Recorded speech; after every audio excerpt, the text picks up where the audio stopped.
La cour organise donc une confrontation dans les locaux de la police entre le colonel Moukalaï et ce témoin camerounais Gomer Martel afin de démêler leurs déclarations contradictoires.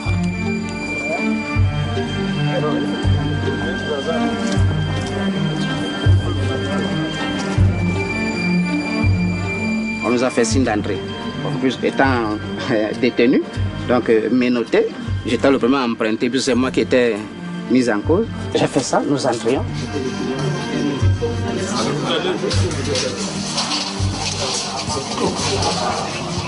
Chebea était ici, la main comme ça, la main droite ici. Silence. Et il y avait quelqu'un auprès de lui qui était debout là. Quand moi j'arrive, je me pointe de ce côté. Chebea a fait ça, il regarde. Moi aussi, je fais ça, je regarde. Bon. Voyant mon état, j'étais trop sale, dégueulasse, menotté. J'ai vu qu'on s'est vu dans les yeux. J'ai eu honte qui me voit dans cet état. Et le policier criait derrière moi.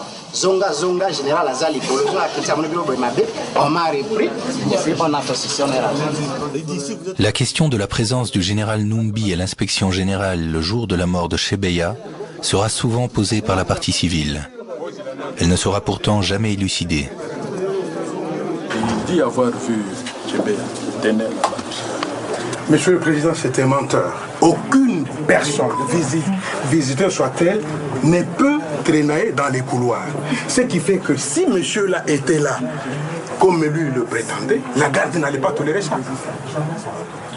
La garde n'allait pas tolérer. Pourquoi c'est seulement lui qui l'a vu et personne d'autre ne l'a vu?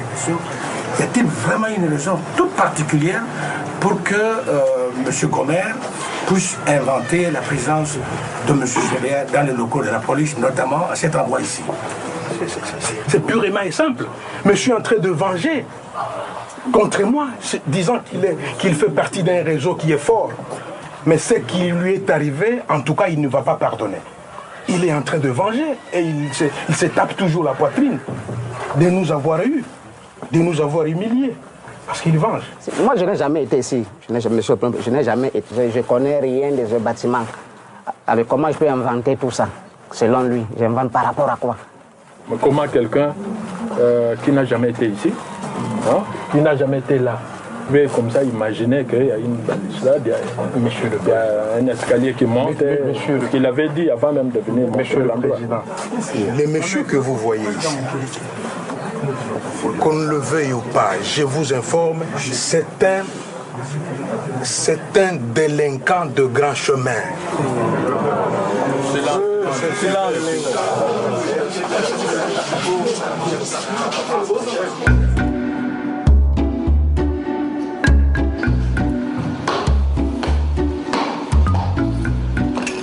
Mon colonel, la grosse audience sont rangées pour vous rendre l'honneur et vous présente les prévenus qui comparaissent à l'audience de ce jour.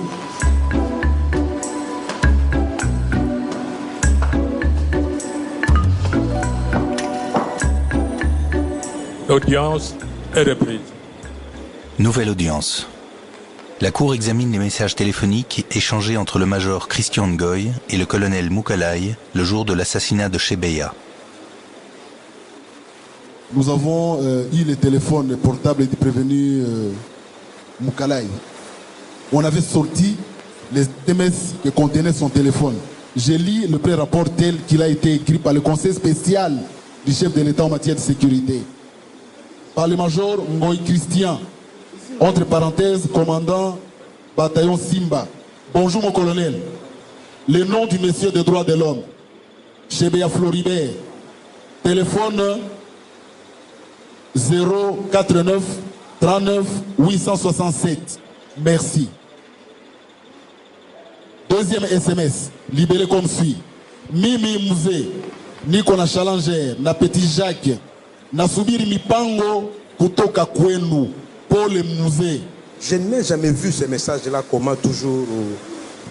Vous ne les avez pas reçus sur votre portable? Je ne l'ai jamais vu. Non, reçu sur votre portable. Bon, si je l'avais reçu, je dois l'avoir vu. Est-ce que ce n'est pas par erreur que ce message-là est tombé dans mon numéro? Parce que c'est quelque chose que je n'ai jamais vu. On me fait toujours parler de ce message que je ne connais pas. Je n'ai jamais vu ce message-là. Oui, je ne l'ai jamais lu. Oui, mais je pose la question. On prend du papier comme ça avec des écrits qu'on me présente. Mon téléphone à moi, celui qui avait été saisi, je ne l'ai jamais, je ne l'ai plus revu. Vous comprenez que je suis victime de plusieurs tentatives de vouloir me faire porter le chapeau que je n'ai jamais porté. C'est ça le cas de ce message ici. Pour besoin de la gestion de l'opinion publique, pour des agendas que les autres savent, l'on a tendance à vouloir me faire porter le chapeau. C'est ce que moi je ne comprends pas. De toutes les façons, ce sont des choses qu'on me fait dire. Moi je voudrais qu'on me les prouve. Sinon, je n'ai rien vu. Je n'ai rien vu. Reconnaît-il ce numéro 049 39 867? Oui, vous reconnaissez? Je ne le connais pas. Et pourtant, c'est son numéro. Je voudrais encore poser une autre question en rapport avec ce numéro. S'il vous plaît, Monsieur le Président. Il ne faut pas qu'il fasse des affirmations gratuites comme ça. Ça n'a jamais été mon numéro. Vous êtes sûr? Je les jure. Voilà comment il cherche à me faire porter des chapeaux. Oui, maître. Hein, c'est un numéro qui... C'est un numéro qui gît au-dessus plutôt, et qui est attribué au colonel Moukalay. C'est bel et bien son numéro. John Numbi a dit ceci, que l'initiative d'appeler Chebeya Floribert venait de colonel Moukalay. Alors je veux savoir, n'est-ce pas lui qui veut le faire porter le chapeau? Vous voulez chercher ceux qui veulent lui faire porter le chapeau? C'est aussi une moyen de trouver la vérité. Qu'il a commis les faits pour lesquels il a poursuivi. C'est pas moi qui l'ai dit. Ce serait plus utile à la cour. Parce qu'il a l'impression que tout retombe sur lui. Oui, prévenez Moukalay. Monsieur le Président, les conseillers... Qui veut vous faire porter le chapeau? Je crois que cette question, il faut la poser à ces gens-là qui veulent me porter ce chapeau.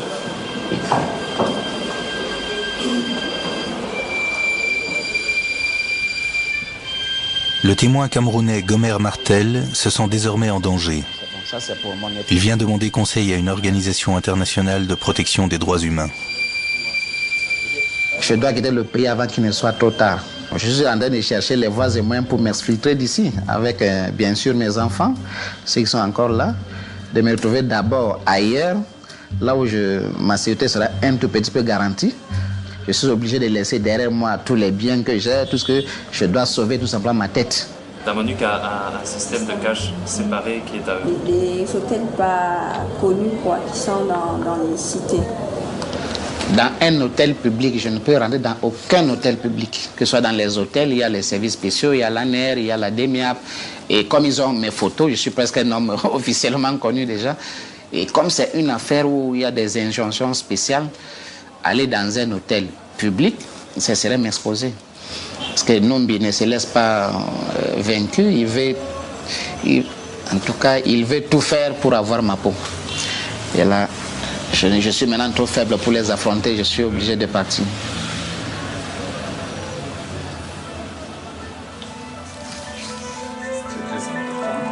Je pense que petit ami, dans la prière, nous sommes des exemples. Mais avec Dieu, La famille de Floribert Chebeya vit aussi dans un climat d'insécurité et de menace. Sa veuve, qui n'a plus aucune ressource, obtient grâce à l'aide d'ambassades étrangères un visa pour se réfugier au Canada.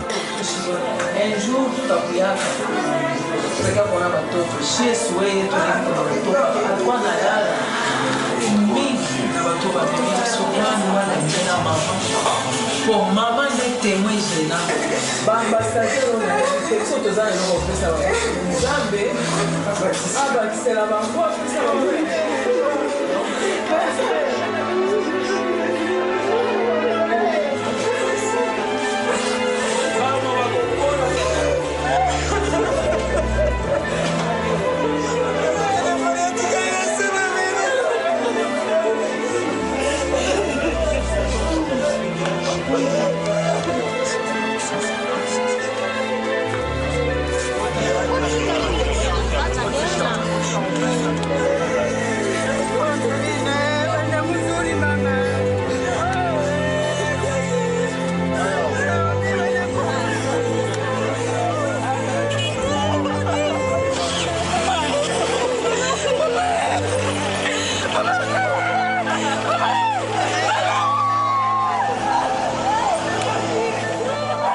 La famille Chebeya, désormais en exil, reste la famille Bazana, qui se sent laissée pour compte.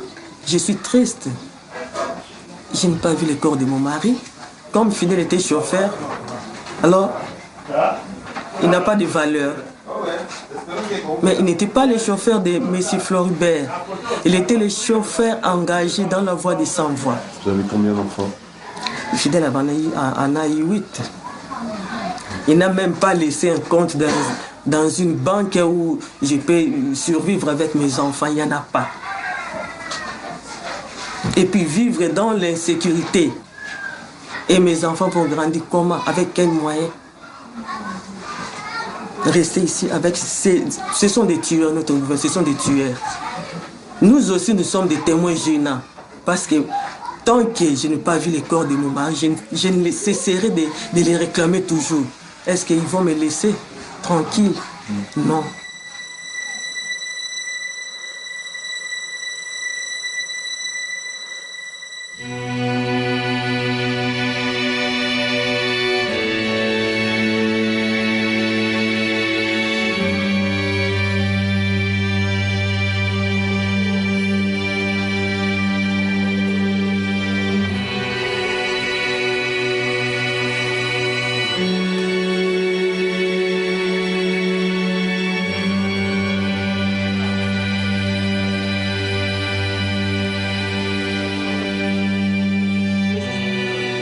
Après la disparition du chauffeur Fidèle Bazana, le tribunal civil de Kinshasa a officiellement acté son décès.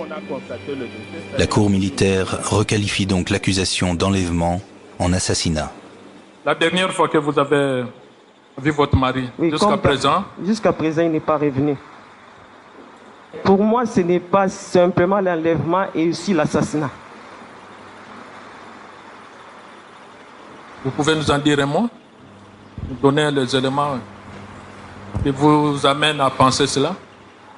Vraiment, quel que soit l'endroit où il se trouverait vivant, il allait peut-être me faire un signe. Et vraiment, il n'a pas vraiment... Il ne va pas vraiment laisser ses enfants dans plusieurs mois de traumatisme comme ça. Désormais, en lieu et place de l'enlèvement de Bazana et Dadi, le ministère public dit que ces faits-là doivent être considérés comme étant un assassinat. Je ne connais rien du tout. Vous ne reconnaissez pas? Je ne reconnais pas.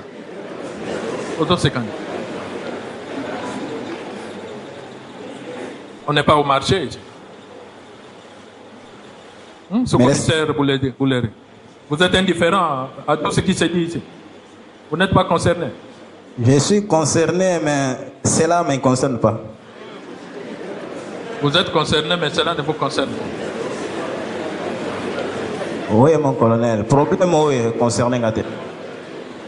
Vous ne prenez pas au sérieux votre sort, c'est ça? Vous êtes passible. Passible. Donc, il y a une probabilité, il y a une hypothèse suivant laquelle vous pouvez être condamné. Vous comprenez? Oui, mon colonel.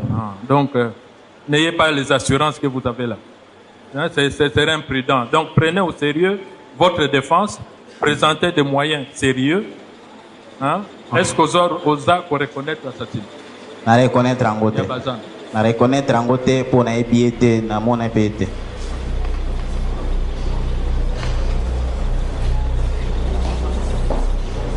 Étrangement, les prévenus semblent peu inquiets de leur sort.